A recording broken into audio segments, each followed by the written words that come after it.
Welcome to the Rise to the Challenge podcast. Joined today, she's the 2020 Olympic gold medalist representing Team Canada, director of the Canadian Athletes Now Fund, and world champion rower. It's Susanne Grainger. How are you doing today, Susanne?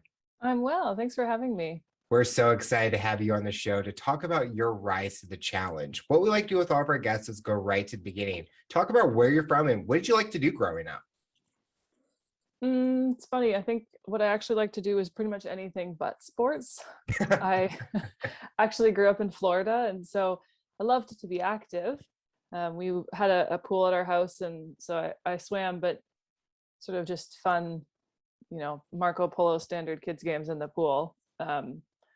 Some see how close you can get to the alligator, like things that I guess maybe don't seem normal anymore, but when we lived in Florida, seemed like perfectly fun outdoor activities. Safe, careful, we don't get too close to the gators. But yeah, I don't know. I tried all sorts of sports, but because my parents suggested it, not because I actually loved it. So Why do you feel that maybe sports wasn't your thing or something that you were passionate about at that time, but then eventually you fell in love with something in the future? yeah, I think a little bit of it was that I kept being told I had so much potential as an athlete. I'm 6'2", and I've been this height since probably grade 6 or 7. So I've always been really tall, but everyone always said, like, oh, you're so tall, you'd be good at basketball or volleyball, or like, you could be a great runner. And I kept getting told that, but every sport I tried, I didn't actually see progress. I Mhm. sort of felt like I wasn't very good at it. Tripped over my feet when I tried to play basketball. Oh, I got told to, catch the rebound, just put your hands in the air and then get rid of it as fast as you can. Like, don't move your feet, just ditch it.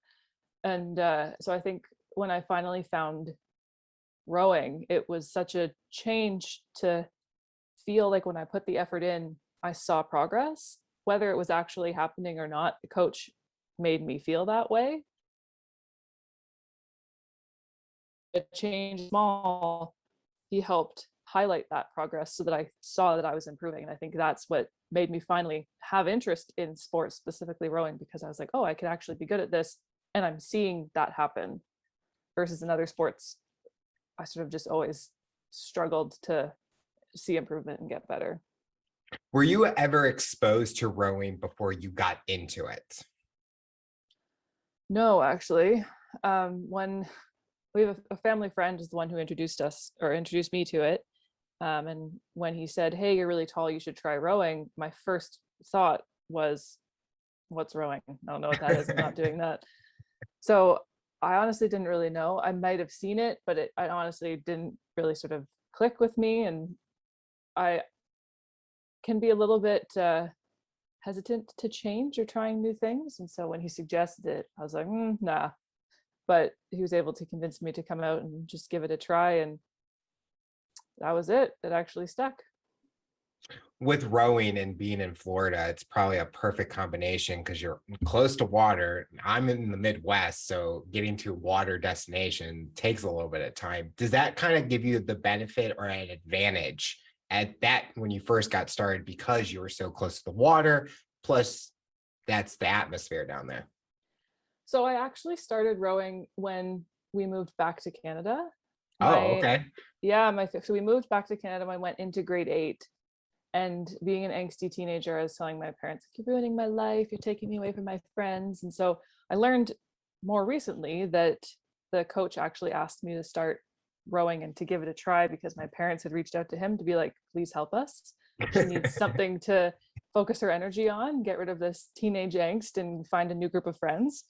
But once I was on the national team, actually, we traveled down to Florida in the spring for training camps. And we went to a place called DeLand because it had this waterway that you could just row for kilometers on. Mhm. And so it was definitely, I found it a benefit, maybe not necessarily in the ways you think, but when we went down and we would be rowing along the canal and someone would be like, oh my gosh, it's a gator, or we'd see manatees. Like I wasn't freaked out to see gators. I thought it was really cool. I loved seeing the manatees. Those fat sea cows are so cool. So it was a benefit to me also, I think, the heat, because I knew how to deal with it growing up with it. But it we definitely got a lot of great miles back in Florida, so it was cool to be able to go back and visit the state where I grew up when I was older. I feel like only Florida people would say, "Oh, it's just a gator," when everyone else is just running for the distance. It's true. It's true. My friends up here now are like, "Oh, it's just a bear. Like it's fine. Like if you know how to deal with it, it's not that bad, or like you just don't put yourself in harm's way." But everyone's like, "Oh my gosh, like gators are so scary." Like it's funny. I'm the other way. Like bears terrify me, but a gator, I'm like, it's a gator. Like you just, do your zigzag run and don't tick it off. Like it's I guess it seems normal to me, but I've learned that that's not normal. So definitely a Florida thing. Where in Canada did your family end up moving to? We moved back up to Canada. We moved to London, Ontario. Okay. Yeah, and that was actually where the hub for Canadian women's rowing was for a very long time, and then it ended up centralizing men and women out in BC in 2017. As you were growing up, did you have any influences or someone that inspired you growing up? I think, without sounding super corny, my parents really inspired me growing up.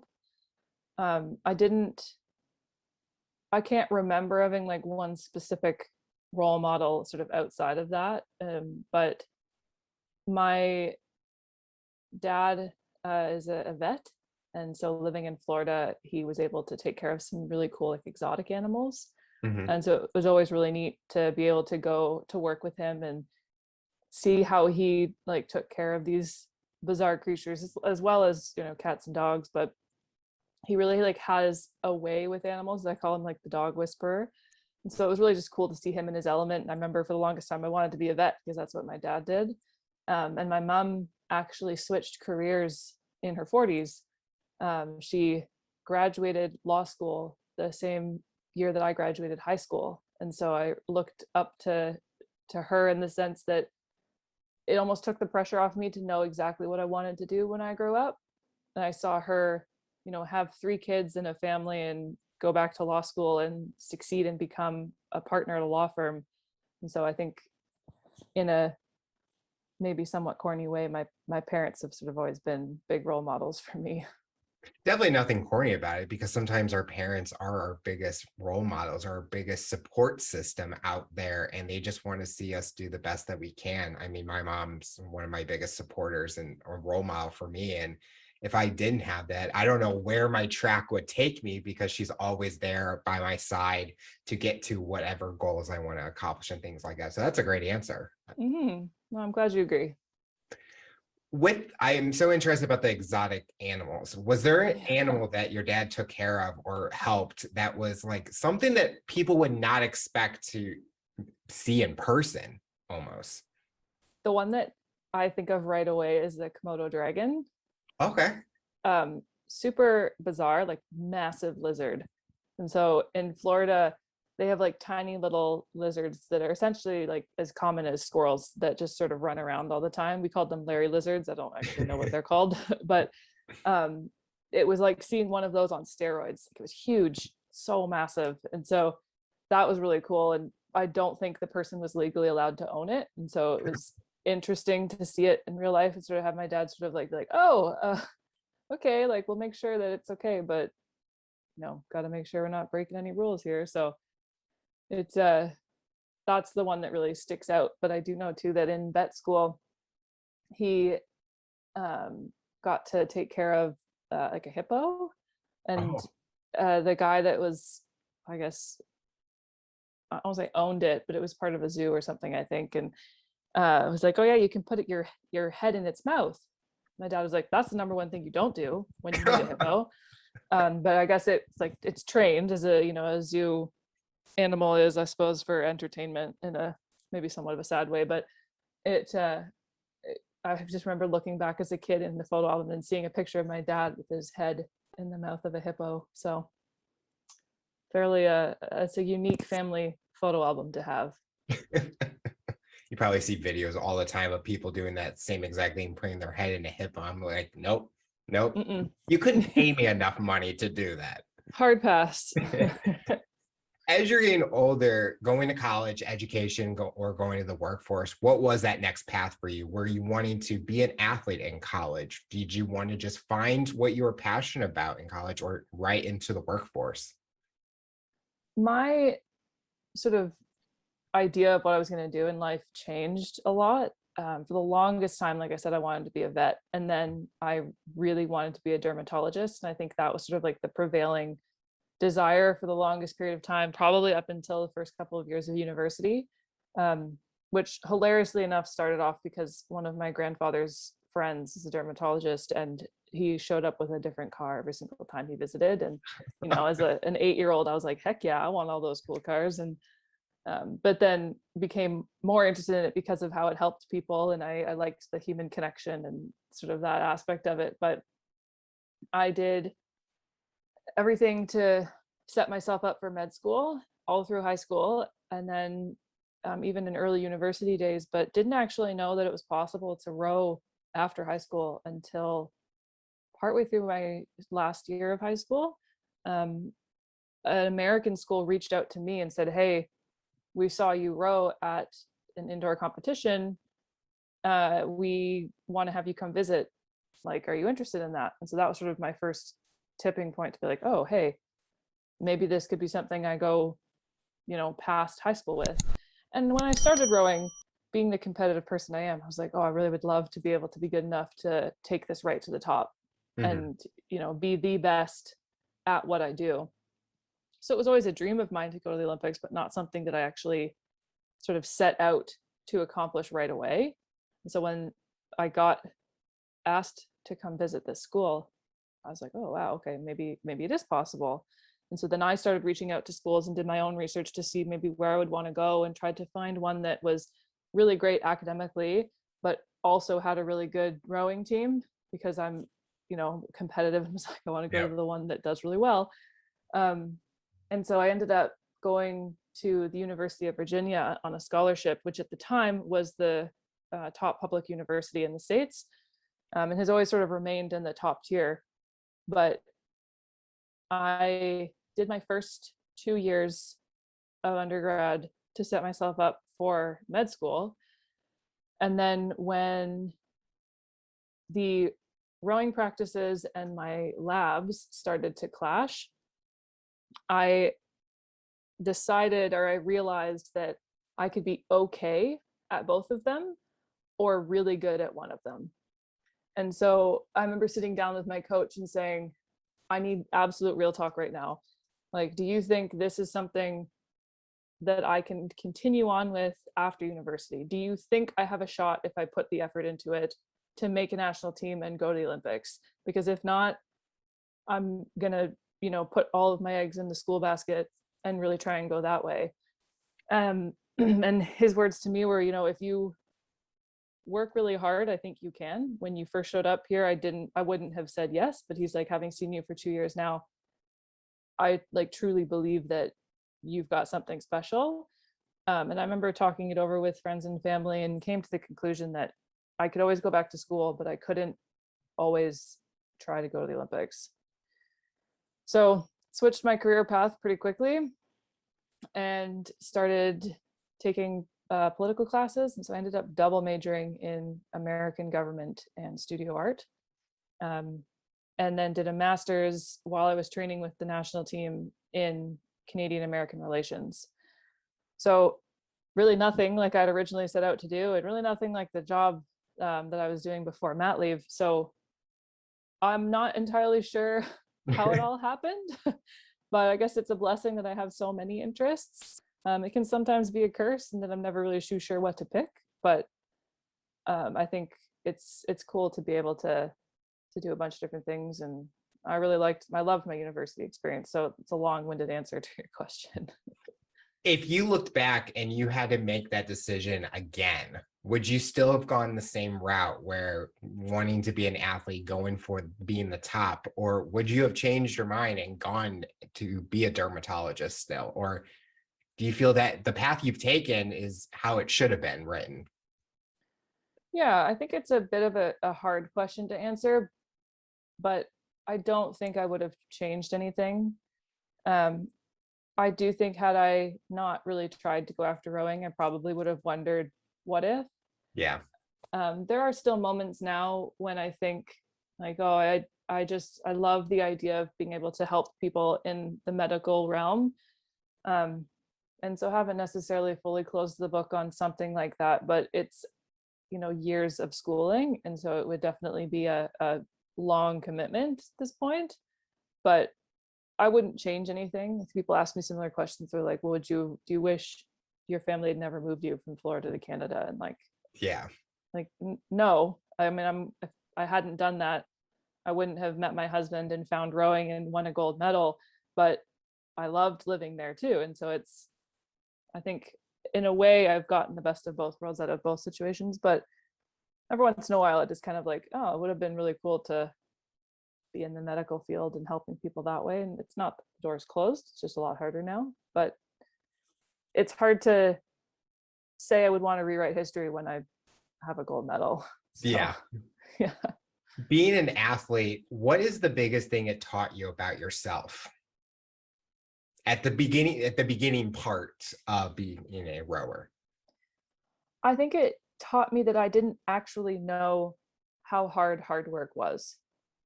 Like before I started rowing, I thought I knew what it meant to work hard at something. Mm-hmm. And then I started in sport and realized that where I thought my limit wasn't where it was. And honestly, I think that's something that changed right up until I retired, because every time we would sit down and go over like a race plan for our 2 kilometer race, I would think, okay, wow, that was a great race plan. Like there's no way we could really expand on that. And then, years later with another group of women, as the team has sort of, turned over, we'll sit down and create another one. And I was like, wow, there's so much more to this sport than I realized. Like all of a sudden, again, there's this like new level. And so the days when practice was really hard in my first couple of years was an eye-opener. And then even looking back, only continued to get harder in the sense of being able to push past my limits more. And so I think sport really taught me what, hard work and dedication, perseverance and all that can be, and that you can push past where you think you're able to. Like limits are not limits. I think that's such a thing that a lot of athletes figure out, because if you want to be the best, you got to be able to put in the work. It's not just going to come easy, or, oh, you're going to get that $1 million contract and things like that. You got to push yourself and to get to the results you want. And you obviously have shown it even past your days at college, because just from what you were able to accomplish, it showed that the hard work that you put in, you got the results that you wanted. Yeah. And it didn't happen right away either. Like, I think that was something even I kind of like once again realized after 2016, because I competed in Rio and my first Olympics. And when we stood on every single podium that quadrennial, except for the Olympics and the race right before the Olympics. And so I think in my head, we put the hard work in. Don't get me wrong. We definitely worked hard. But because we worked hard, I almost thought it was guaranteed. Like, oh, we've worked hard. Like everybody wants it, but like we've worked hard. And I think when we came fifth, which is still pretty unbelievable in hindsight, I mean, fifth in the world is nothing to sort of, put down. But when you expected to come first, second, or third, it definitely was a wake up call. And it made me realize going forward in the next quadrennial that everybody wants it. Everybody works hard. It's not guaranteed. And so you have to work so hard that when you look back, you can't pick out any point of your journey and say, "Ooh, maybe could have done that slightly differently, or I should have worked a bit tougher on that day." Because no matter what your result, you want to be able to walk away and be like, I did everything I could. And so even if you don't stand on the podium, you can be proud of what you've, laid down on the race course. Talking about your world championship, the under 23 world champion, what was it like, that experience, being able to perform at the high level before getting to the Olympics?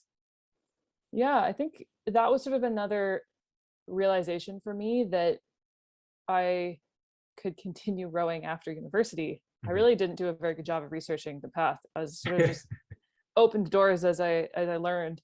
But my university coach was connected with the Canadian under 23 coach, and I suppose had said, we've got a couple of Canadians here. Susanne is one of them. You should reach out to her about training with the under 23 team in the summer.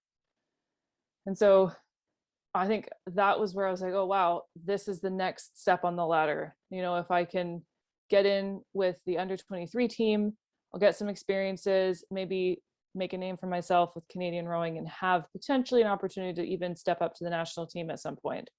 And so that was one of those moments where I think I realized too, a new level of working hard. It was, I had to, seat race my way into the under 23 women's 8. And rowing in a small boat, a pair, was not something that I had really done in university. We focused so much on the bigger boats. And so it was hard, but I, made my way into the 8, in all honesty, squeaked in sort of right at the bottom of that rung, but made the 8. And then being able to travel and compete against other countries, not other universities, was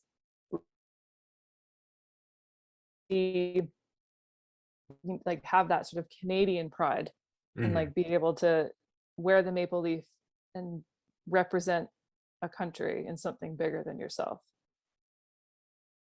What was the dynamic like working with 7 other women in a boat where each one of you has your exact position, your exact what you need to do, but did it ever get kind of chaotic? Everyone had their own opinions, or did it actually work well? I mean, I think we all wish it would, everyone meld and work together, but we know that there's some points in time that it happens. Yeah, it's funny. In a way, all of that happened. And there were, it's technically there's 9 personalities in an 8, because the coxswain's actually the 9th person. And so you can only imagine that when you put 9 adult women in a boat, that there's going to be some form of disagreement, or it's not always going to be smooth. And so I think one thing that's super unique about our sport is the team that eventually becomes the Olympic team competes within itself until that moment. And so these women that I rowed with in the 8, up until that point, we were actually like going against each other to make that 8. And so it's a weird thing to be able to you today, like I'm just gonna smash this piece and I'm gonna make it so great that I get the best numbers, but then get off the water and be like, hey, let's all go to dinner, this will be so great. So it's definitely, it's tough, but I think one thing in the final year in 2021, when we eventually got to compete as the 8, that we realized was that those 9 different personalities is what made our 8 special. Yeah. And that having all of those different viewpoints and bringing them all together and realizing that these differences could make us stronger was a huge benefit to us. And so we did a lot of work as a group to capitalize on each other's strengths and not view somebody else being really good at something and me not being as good as a weakness. And so it was sort of like, at the beginning of a race, I'm not very good at, but the middle and end of the race is my jam. And so like, I know that the person sitting behind me was great at starts. And so I was like, great, she'll carry me through the first half. I just won't mess up. And then I can help in the second. And so I think we put all of our strengths together and really made it work, but that doesn't mean there were hard times. So it can be challenging.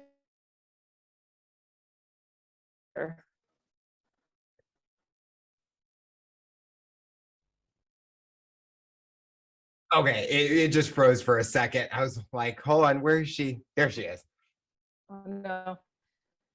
I might I'm just gonna switch to better internet. Yeah, it should be okay.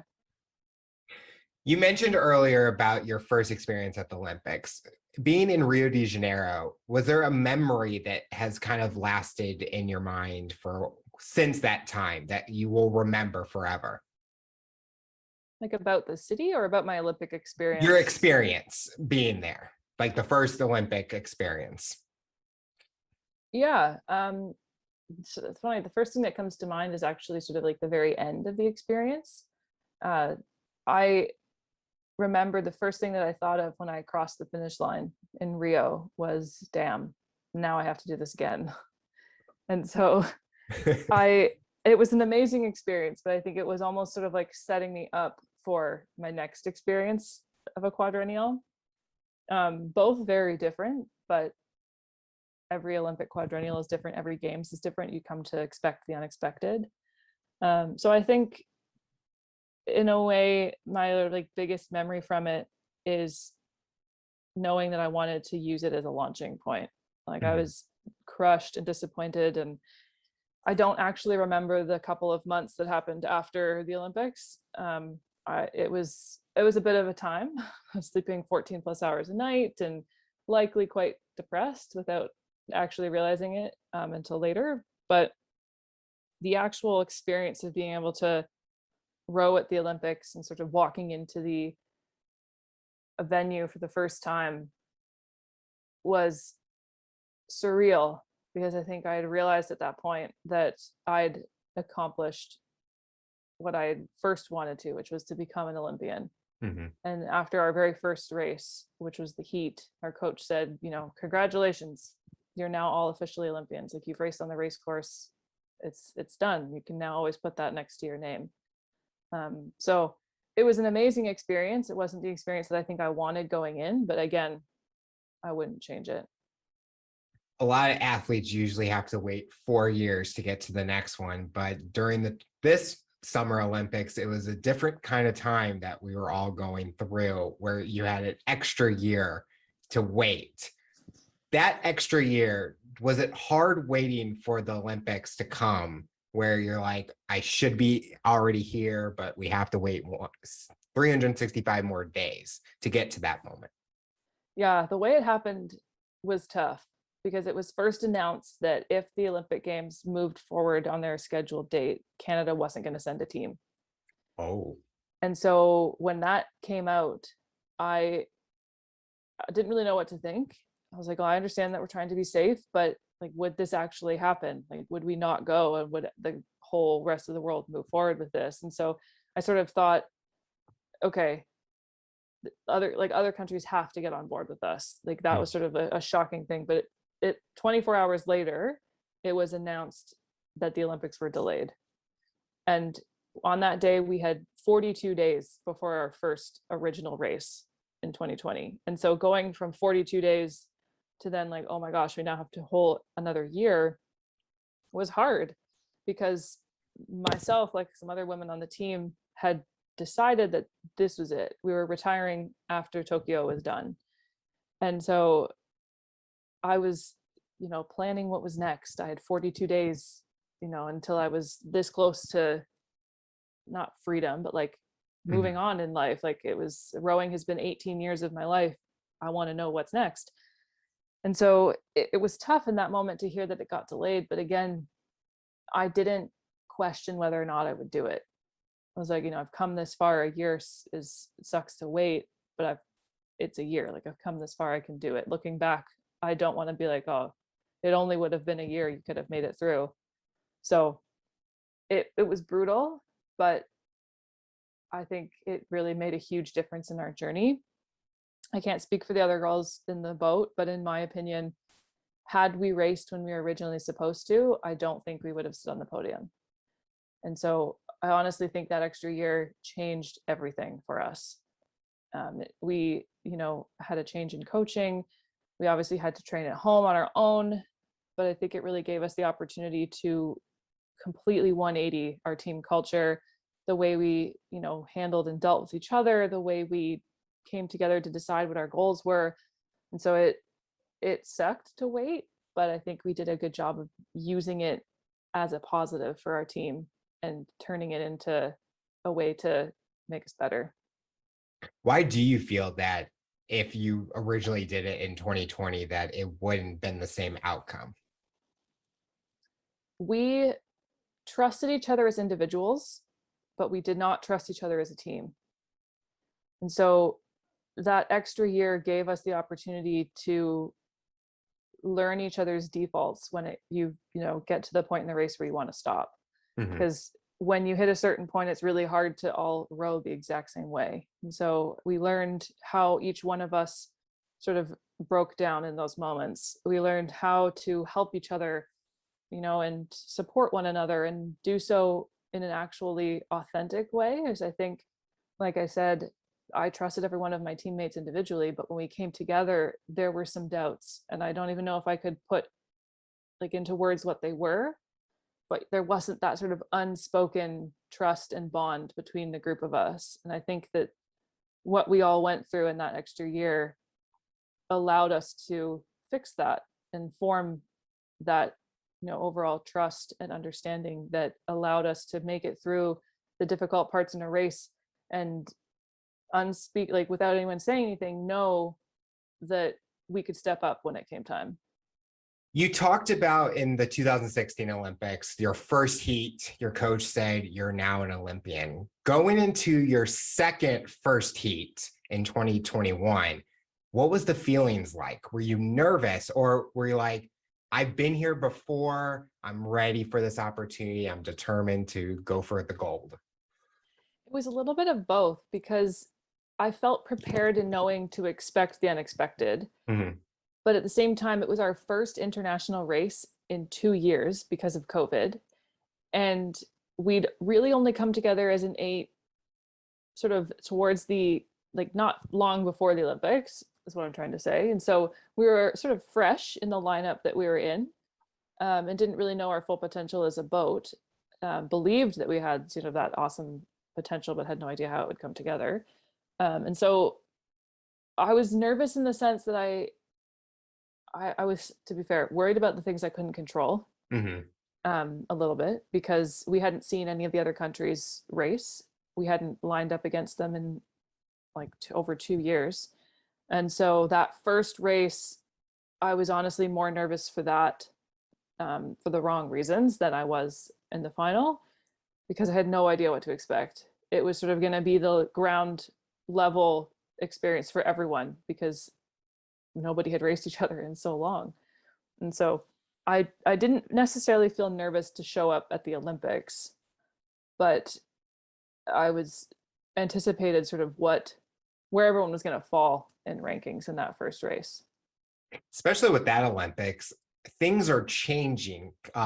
Teammates or opponents are maybe with COVID, and they're taken out of events and stuff. You just, like you said, you couldn't control a lot of the stuff that was happening. So you could get to race day and it could be a completely different lineup, completely different atmosphere, things like that. With Yeah. representing Canada and the whole world watching, did it feel different the 2021 time than 2016, where we're all at home and this is excitement and we're all watching and paying attention? And now you basically can watch this forever. You crossing the finish line for that gold medal. Yeah, I think it felt different for me this time, almost because I knew I had something to lose. Mm-hmm. And I remember I was talking to my husband the night before our race, and he was like, I don't know how you're going to sleep tonight. Like, he's like, I don't get it. Like, he's like, he was like, even just being nervous for your race, for like how you would mentally move forward from a result. But he's like, all of Canada is watching you. Yeah. Like, everyone is rooting for you. Like, this isn't even just something that's watched nationally. Like, the world is watching your race. And I think it sounds crazy intense to say that out loud, but I remember saying to him, I can only worry about me. Like, it's not the time to worry about those things I can't control now.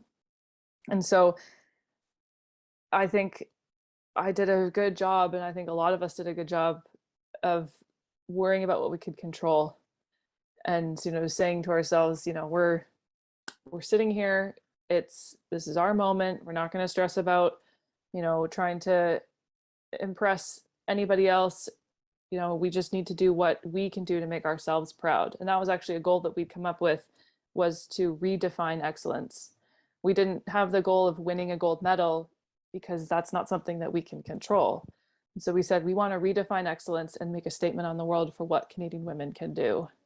And so that allowed us to sort of really internally focus as that boat when we lined up to race and say, like, this is our goal. This is what we're going to accomplish today, no matter what people around us do.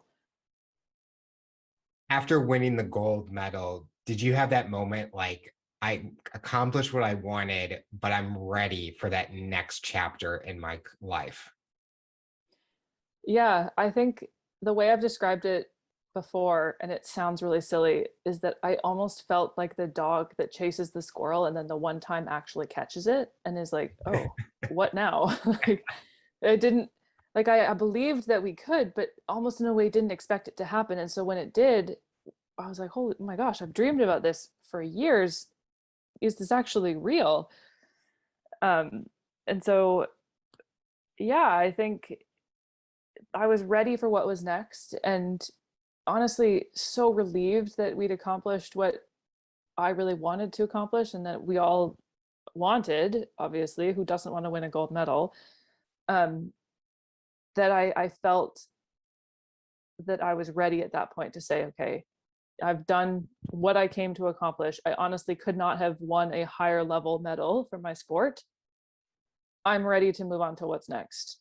And not everyone views it that way. Some of my teammates said, hey, wow, you know, you won a gold medal, how can you stop now? Like, that's just like great, like, launching point. Like, why would you not want to keep going? But I think for me personally, you know, 18 years, I was ready to hang up my oars on gold. So it sometimes still is really hard to believe that it's real. It's tough too. Like, I think because that, like, everything hurts so much in the race, your body almost like prevents you from remembering some of those painful moments. I just can remember crossing the finish line and being like in utter shock and having no idea whether I was dreaming or if it was real. And there's a board that is at the finish line, that's at every international race course, that will list the ranking of the boats across the finish line in case there's a photo finish. But it's only visible to the athletes on the race course. And Mhm. so every time we were training on international course before racing or during racing, whatever, I would always look over to that board when we cross the finish line and visualize seeing like one CAN and saying, like, you know, that's my dream, that's my goal. I'm visualizing it. I'm going to think about what that would feel like, how I would react, what it would look like. And so when we crossed the finish line and I looked over at the board and saw Canada in first, it was like an unbelievably shocking, amazing, surreal moment. Because when you dream of something that such a small percentage of people in the world get the opportunity to try to do and then even accomplish, it's just pretty unbelievable. For the last 18 years, your career was being a rower. What was something now that's fun that you're hoping to accomplish personally? Not like as a professional goal, but a personal goal that you want to accomplish. Um, Embarrassingly, it's still a little bit sport related. um, I'm 12 weeks out from having a baby. I had my daughter Madeline on July 8th, and it being a mom is like a whole new world. And so I think my goals now are to just really be patient with myself, but find ways to sort of build back into athleticism, Mhm. and sort of set new targets and new goals for myself in what a post elite sport world looks like for me. And so I want to be active for as long as I can. And so finding what my new normal will be, because I'm not training 3 times a day, every day of the week anymore. And so finding like a happy balance between being an athlete in normal person life, Mhm. so I'll say, um, and, you know, spending time with family and raising a daughter with my husband. As your daughter gets older, is there anything you've learned from your journey that you hope that she utilizes? Kind of like the mindsets, the tools, the goals that you've had that you hope that she instills in her, whatever path she goes on, what if she wants to be an athlete, a career woman, any of those kind of things. I hope she's stubborn in the best ways possible, because I'm a very stubborn person, and I think I realized that in sport. I don't I learned not to take no for an answer. When I wanted to go to the University of Virginia, the coach said to me, I don't really think you're good enough for a scholarship at this point. And which, to be fair, I probably wasn't. But I said, okay, what do I have to do? Like, tell me what I have to do and I'll do it. And, he's like, okay, well, you need to improve your erg score and you need to show me that you can, increase and have better rowing technique. And so I was like, okay, fine. And so every single day I called him and told him what I changed. I was like, these are my numbers today. This is my score. This is what I worked on. This is my coach's feedback. And I think after I called him 3 or 4 times that week, he's like, okay. You know what? It's fine. Right now, I'll send you the papers right now. It's done. I'll give you the scholarship. You can come to UVA.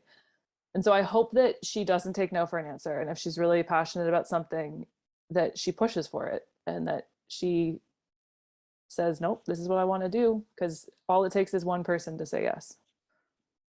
Exactly how you were, where you wanted to not take the word no. I'm that same way. If someone tells me I can't do something, I'm going to find a way and do it. Because when I was growing up, like with sports, everyone looks at you, they judge you. They're like, oh, you're not athletic. You're not last pick. And I go, okay, let me prove you wrong. Get out there on the court. Pick me last. I get out there and they're like, oh. And I'm like, yeah, because that's something that drives me, that keeps me going. And I feel like even with social media and people thinking they're experts at everything, they're like talking down to people. It's like, I'm going to do it how I want to do it, but I'm going to still show you I can do it. And so I love that mindset that you have, because I would be the same way if I had kids. Be that same way. Do not take the word no, because anything you put your mind to it, you're going to go and accomplish it. Yeah. I used to always sort of think to myself, like, go ahead, tell me I can't do it. I dare you. Yep. Watch what happens.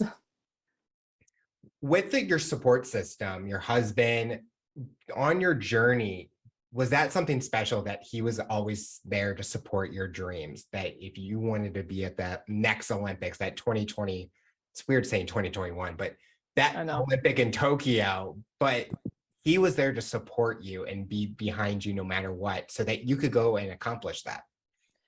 Yeah. Actually, he'd probably laugh thinking about the story, but on our very first date, I asked him, hey, I'm going to try and go to the Olympics. Rowing is going to be 1A. You're going to be 1B. Are you okay with that? I wasn't wasting any time. So, and I mean, miraculously, he said yes. And I mean, it has been unbelievable to sort of have him in my corner and supporting me. And I don't know if it would be something I really would have been able to do without such an amazing support system, my family as well. And when the Olympics were delayed, he didn't hesitate to support the decision I was going to make, because we talked about, when we would start our family and where we would live, what our lives would look like after rowing, and the decisions that I make obviously affect him too. And so when the games got delayed, even though I sort of made the decision in my head without him, which probably isn't right, he, didn't hesitate to support me and say, okay, yeah, this is your dream. That's what we'll do. We'll, push everything we have down a year and we'll just make it work.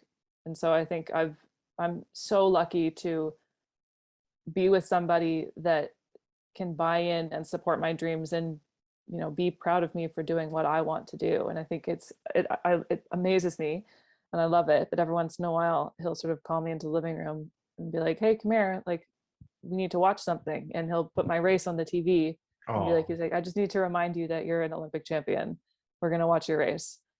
And it's heartwarming, because I know that he really loves me unconditionally and supports me in everything I do. And I just really hope that in this next chapter of our lives, that I can still, like, it's always been about me in that sense. And so I hope that I can show him too that I'm as invested in his dreams and what he does, and raising our daughter as well. Now he needs to just go get an Olympic gold medalist. Yeah. So you guys be matching now. There you go. Yeah. Double gold medals. And then your competitiveness would be like, well, no, I got to get another one now. I got to have 2 over him. He's told me that we could never go on the Amazing Race because I would make it unfun because I'm too competitive. Oh, that would be amazing for you guys to go on that. I think so, but he said no. He's like, now you just got to find a former teammate and be like, hey, we're going to go to the Amazing Race. Let's just sign up right now. Because I know Canada has their own version of it. Yeah. So we'll have to figure it out. So what does the future look like for you? What are you hoping to accomplish both professionally, but personally? What's on that bucket list for you? Honestly, I don't know. I think I think in broad strokes, I want to do something that I'm passionate about, and make a difference. I think being as competitive as I am, I want to be the best at what I do. And so whatever that is and whatever that means, I want to find a way to be the best at it. And I mean, I'm passionate about helping people, and that's a big part of my current job. I'm on mat leave, so I'm never really too sure how to refer to it. But working with Can Fund, or Canadian Athletes Now, it is something that actually supported me while I was an athlete. But it's a charity that gives money to athletes that are either competing at the Olympics or trying to get to that level. And it's amazing how many people it supports. At the most recent games, it supported 96% of the athletes that competed, of the female athletes that competed in the Winter Olympics. I think overall, men and women, para and able-bodied, Can Fund has supported over 86% of all the athletes that competed at the games since Sydney. So it's an amazing support system behind the scenes. And I know how much of a difference it made for me. When you're, being an athlete, you can't get a part-time job. You don't have that time to do that. And so Can Fund really finds a way to step up when you need it. And so working with them is something I'm passionate about. And it's amazing to sort of know from the inside how much of a difference a grant like that can make. And then now being on that side, being able to make that difference in an athlete's life. And so I think I'm very lucky to have the opportunity to change lives in that way, and to hopefully, just raise awareness that even though we are Olympic athletes, or even just sport in general, people need that support. And so I think no matter what, I want to be passionate about what I do, and I'm absolutely passionate about helping people, and specifically helping athletes, because I've had that opportunity and I want to be able to give that to somebody else as well. I like the kind of the foundation of that program, because even as yourself as being an athlete, you still get to kind of have that athlete feel where you're helping others. You get to be a part of their experience and be able to fund them so that they can go live out their dreams just like you did.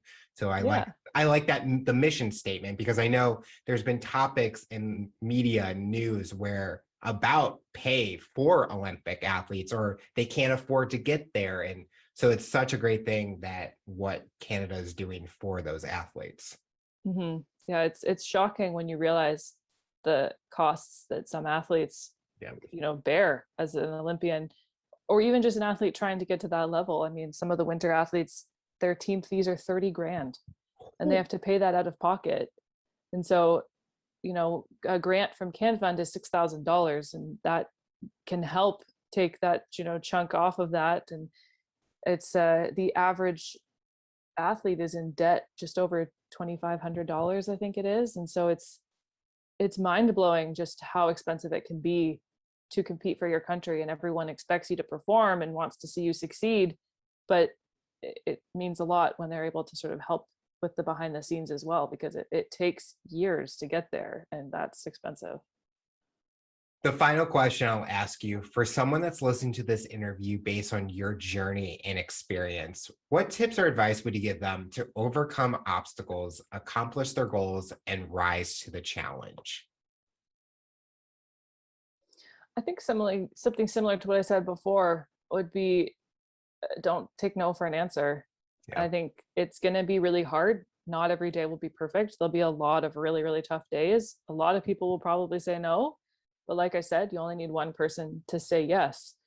So I think that's one thing that I always try to highlight when I talk about my journey is it's not all rainbows and flowers. And so like it's okay if it sucks sometimes, but keeping your head up and finding a way to make it through that, and finding that support system that will be behind you on those days so that you can keep going and find that person that will say yes and give you that opportunity. So I guess be stubborn and don't take no for an answer. Well, Susanne, I want to thank you so much for coming on the show and talking about your rise to the challenge. You're inspiring so many people, and we're excited to see what the future looks like for you. Thank you. Thanks. It's been fun talking with you.